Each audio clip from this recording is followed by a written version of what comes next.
It was a few weeks after I came out telling everybody I was gay. One of the kids stood up and he threw the biology book at me. But first he called, "Hey, heads up, fag." And the book came straight to my head. And it really hurts, the fact that I was sitting next to my best friend and all she did was just sit there and stare and not help me. And just to see everybody in the class just laugh because I thought it was so funny. The fact that my best friend of so many years was just sitting next to me, didn't do anything to help me, just sat there, didn't say anything, didn't comfort me. And the fact that the teacher didn't even say anything because it was right in the middle of class. You would think she would notice, but nobody would stick up for me. Even the smallest things, as somebody calling you a fag, it really hurts. Of course, I'm not comfortable telling the principal because I don't have that strength to do it by myself, but you would think the best friend would. You're no longer my best friend. My stepmom and my stepsisters would call me ugly and tell me I was a whore and push me around and hit me. And, you know, they're supposed to be family. They're supposed to be there to support you.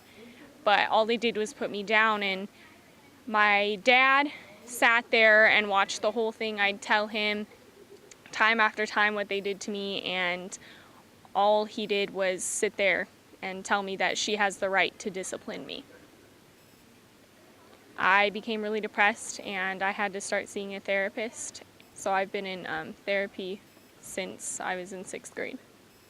I want people to know that standing by is not an option anymore. If one person stood up for me, I probably wouldn't be in so much pain. At this point, it's just too little too late. They've already done the damage. You've lost me and all of my respect.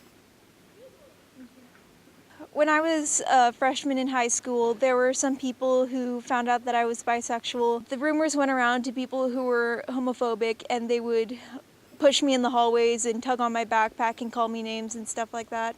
I could live with that, but then one day, one of them was in my class, and I was sitting with my friends, joking around and having fun, and he turned around, looked me straight in the face, and without me saying anything to him to provoke him, he just looked at me and said, "Nobody likes lesbians." I would have hoped that my friends would have said something like, you know, "I like her, she's my friend, I don't care what sexuality she has," but they stayed quiet, all the classmates stayed quiet, and I still remember the look on his face when nobody answered back.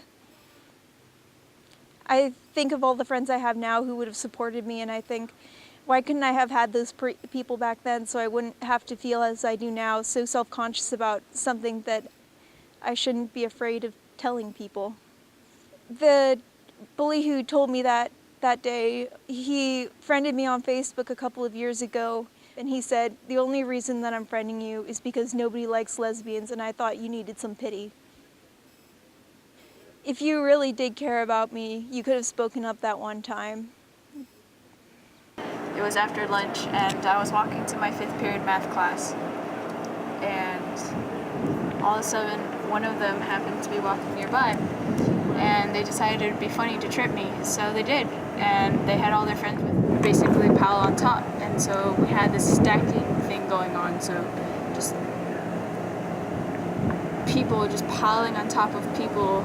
And you have to remember that this is a really narrow hallway, so it's hundreds of people going in opposite directions, piling on top, and I literally thought I was gonna die. And if it weren't for the bystander afterwards that came and pried people off of me, like at least 20 people off of me, I don't think I would be here to tell you this story. Every day I wonder, like, am I worth anything to you? Like, am I not that important? Like, how come you didn't do anything? Or why did you just walk by? I have to wonder, you know, what was so funny about that? What was your goal? There's always this constant unease. Is that going to happen again?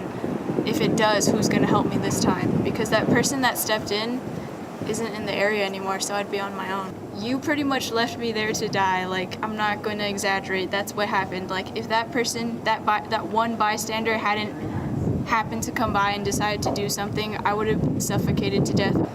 I'm not even sure they realized how serious what they did was.